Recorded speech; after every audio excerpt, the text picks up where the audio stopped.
कर्मों का भोग इंसान कैसे भोगता है। कर्मों पर आधारित एक सामाजिक कहानी। एक गांव में एक किसान रहता था। उसके परिवार में उसकी पत्नी और एक लड़का था। कुछ सालों के बाद पत्नी की मृत्यु हो गई। उस समय लड़के की उम्र 10 साल थी। किसान ने दूसरी शादी कर ली। उस दूसरी पत्नी से भी किसान को एक पुत्र प्राप्त हुआ। किसान की दूसरी पत्नी की भी कुछ समय बाद मृत्यु हो गई। किसान का बड़ा बेटा जो पहली पत्नी से प्राप्त हुआ था, जब शादी के योग्य हुआ तब किसान ने उसकी की शादी कर दी। फिर किसान की भी कुछ समय बाद मृत्यु हो गई।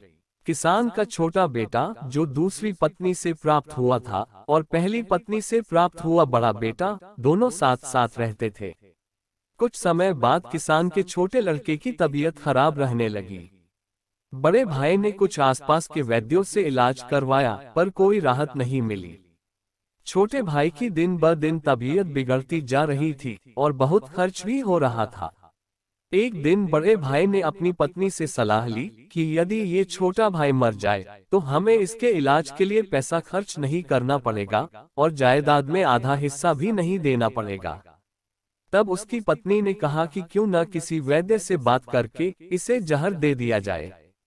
किसी को पता भी नहीं चलेगा। किसी रिश्तेदारी में भी कोई शक नहीं करेगा कि बीमार था, बीमारी से मृत्यु हो गई। बड़े भाई ने ऐसा ही किया। एक वैद्य से बात की कि आप अपनी फीस बताओ।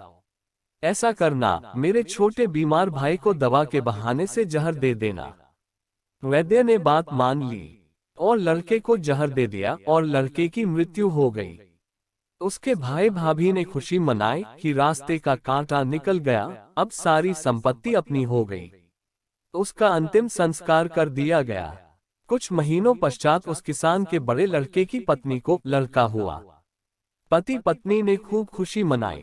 बड़े ही लाड़ प्यार से लड़के की परवरिश की। कुछ ही वर्षों में लड़का जवान हो गया। उन्होंने अपने लड़के की शादी कर दी। शादी के कुछ समय बाद अचानक लड़का बीमार रहने लगा। माँ बाप ने उसे ठीक करने के लिए बहुत वैद्यों से इलाज करवाया।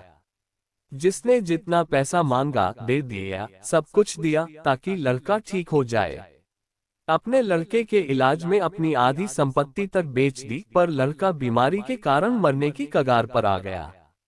शरीर इतना ज्यादा कमजोर हो गया कि अस्थि पिंजर शेष रह गया था। एक दिन लड़के को चारपाई पर लेटा रखा था और उसका पिता साथ में बैठा अपने पुत्र की ये दयनीय हालत देखकर दुखी होकर उसकी ओर देख रहा था। तभी लड़का अपने पिता से बोला कि भाई, अपना सब हिसाब हो गया, बस अब कफन और लकड़ी का हिसाब बाकी है, उसकी तैयारी कर लो। यह सुनकर उसके पिता ने सोचा कि लड़के का दिमाग भी काम नहीं कर रहा है बीमारी के कारण। पिता बोला, मैं तेरा बाप हूँ, भाई नहीं। तब लड़का बोला, मैं आपका वही भाई हूँ जिसको आपने जहर खिलाकर मरवाया था। जिस संपत्ति के लिए आपने मुझे मरवाया था, अब वो मेरे इलाज के लिए बिक चुकी है। आपकी संपत्ति शेष है, हमारा हिसाब हो गया। तब उसका पिता फूट फूट कर रोते हुए बोला कि मेरा तो कुल नाश हो गया। मैंने जो किया मेरे आगे आ गया, पर तेरी पत्नी का क्या दोष था जो इस बेचारी को जिंदा जलाया जाएगा। उस समय सती प्रथा थी, जिसमें पति के मरने के बाद पत्नी को पति की चिता के साथ जला दिया जाता था। तब वो लड़का बोला कि वो वैद्य कहाँ है जिसने मुझे जहर खिलाया था। तब उसके पिता ने कहा कि आपकी मृत्यु के 3 साल बाद वह मर गया था। अब लड़के ने कहा कि यह वही दुष्ट है जो आज मेरी पत्नी रूप में है। मेरे मरने पर इसे जिंदा जलाया जाएगा। हमारा जीवन जो उतार चढ़ाव से भरा है, इसके पीछे हमारे अपने ही कर्म होते हैं। हम जैसा बोएंगे वैसा ही काटना पड़ेगा। कर्म करो तो फल मिलता है, आज नहीं तो कल मिलता है।